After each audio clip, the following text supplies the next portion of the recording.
yang superlatif dalam semua aspek. Jadi saya bertaaruf dengan Anda sekalian. Kemudian dari sudut yang lain, ana Safwan Badri bin Ahmad akhukum, saudara Anda, dari sudut akidah, akhukum fid din. Dalam surah 49 tadi, ayat yang ke-10 kan? Tak, Ghostan sebelum. Pada ayat yang ke-10. Qaluhu ta'ala bismillahirrahmanirrahim. Innamal mu'minuna ikhwatun. Sesungguhnya orang-orang mukmin itu hanyalah bersaudara. Jadi persaudaraan dari sudut apa di sini? Di sudut akidah, agama. Persaudaraan ukhuwah imaniyah lebih kuat dan lebih bermanfaat dibandingkan dengan ukhuwah sya'biyah dan qabailiyah. Persaudaraan berdasarkan kebangsaan dan kesukuan berada di bawah persaudaraan ukhuwah imaniyah. Persaudaraan kebangsaan, kesukuan, bahkan tanah air dan darah keturunan ada kalanya terputus jika mereka keduanya itu berbeza akidah.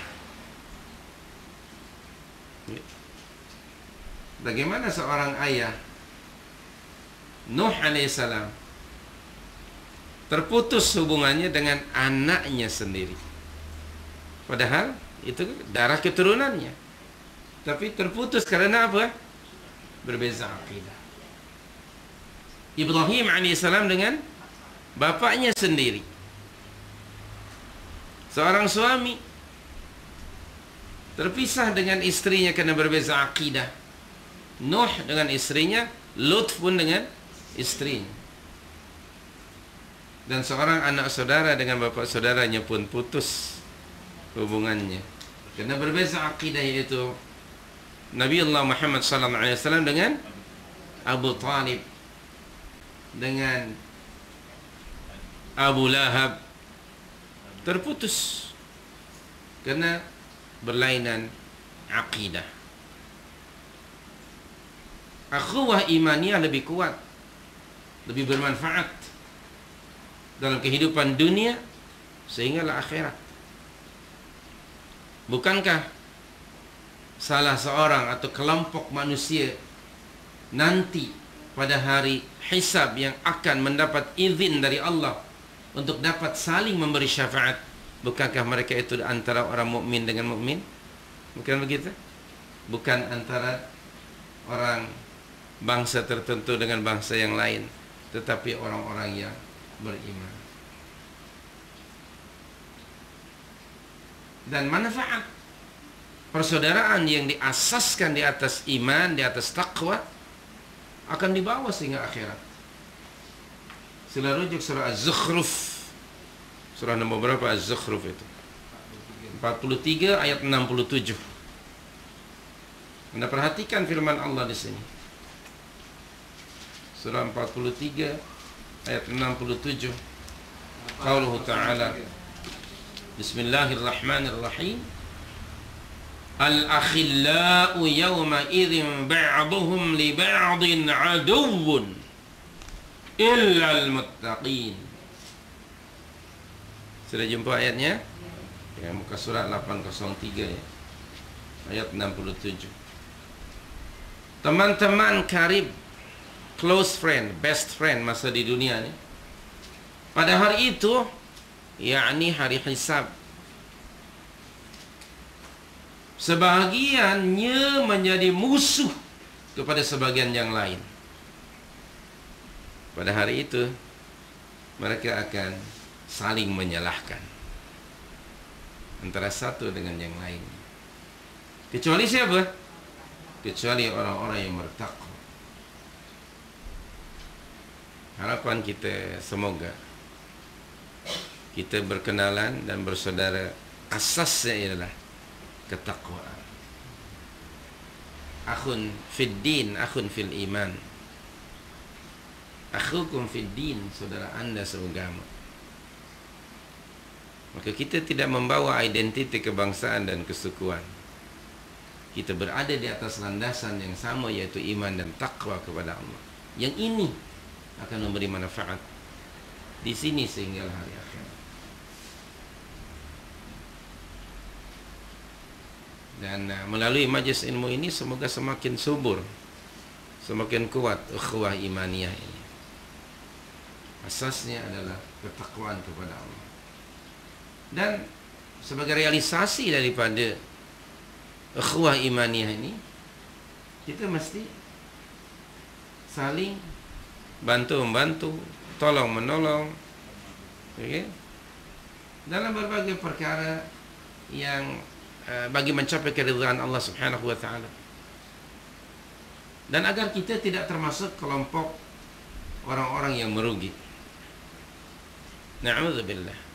Dalam surat Al-Asr yang kita sudah hafal, qala ta'ala wal 'asri innal insana lafi khusr.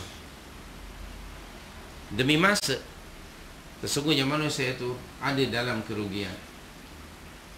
Jenis manusia, al-lam di situ lil jins, tidak ada pengecualian. Semua manusia, baik presiden atau rakyat, raja atau rakyat, pemerintah atau yang diperintah, orang kaya ataupun orang miskin, orang berpangkat atau tidak berpangkat,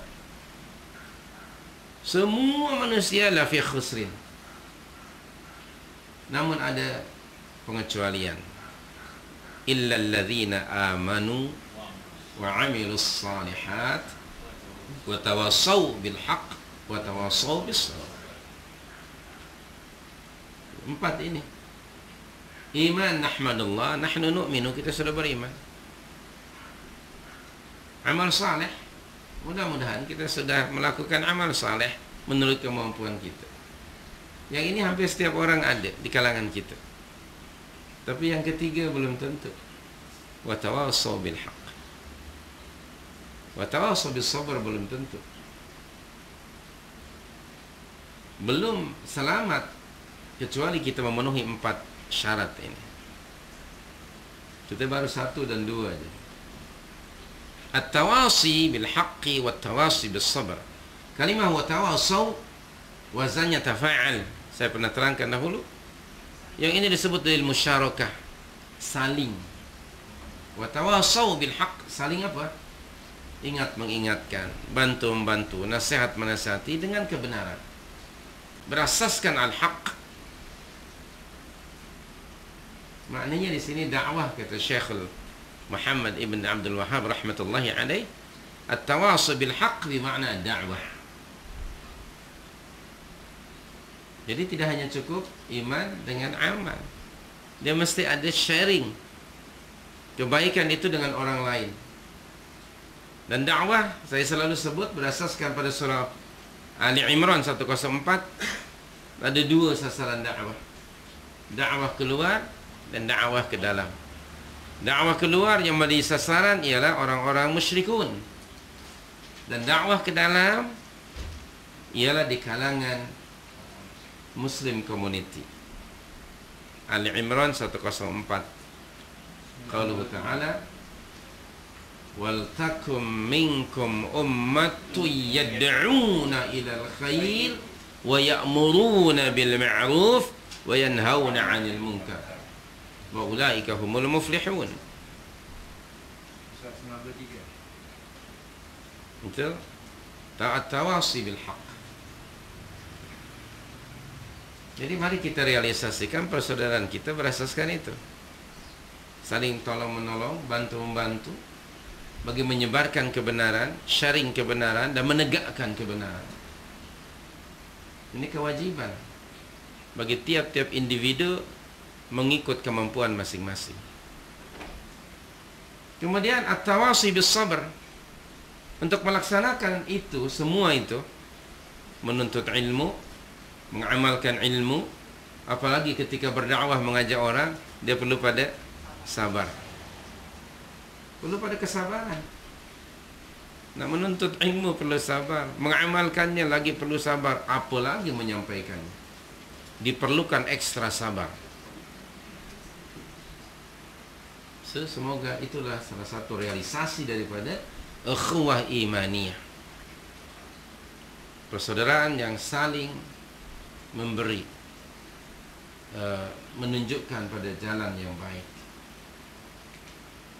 Dan kemudian semoga apa yang dilakukan oleh tuan dan puan rumah ini dalam rangka melaksanakan at-tawasi bil haqqi wat tawasi bis sabr.